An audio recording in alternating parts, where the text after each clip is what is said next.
রজনী, ইচ্ছা করলে হয়তো এখনো তোমাকে গায়ে দিতে পারবো। আগামীকাল সকাল থেকে তুমি এমন পর হয়ে যাইবা, তোমাকে আর এইদিকে জড়াই ধরতে পারবো না।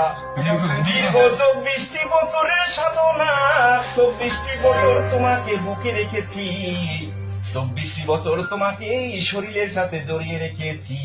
তুমি কত সম্মানিত করেছো, কত সম্মান দিয়েছো, তুমি কত অসাধ্যকে সাধ্য করেছো, আর তোমার সম্মান আমি রাখতে আর পারতেছি না।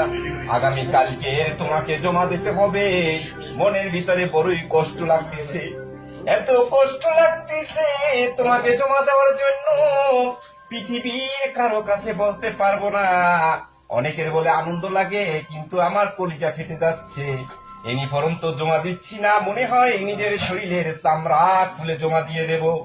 ইউনিফর্মটা এখন ভাঁজ করব, কলিজাটা ফেটে যাচ্ছে, মনে হয় আমার স্বপ্নকে ভাঁজ করতে যাচ্ছি। ইউনিফর্মটাকে আমি ভাঁজ করব, মনে হয় যেন আমার 24 বছরের যৌবনকে আমি ভাঁজ করে দাপন করে দিতে যাচ্ছি। হে আমার আল্লাহ, তুমি এই ইউনিফর্মের জন্য আমাকে দুনিয়াতে সম্মানিত করেছো। কাল কিয়ামতের দিন কঠিন আযাবের সময় দেশের জন্য আমি যে 24টি বছর শেষ করলাম, এই 24টি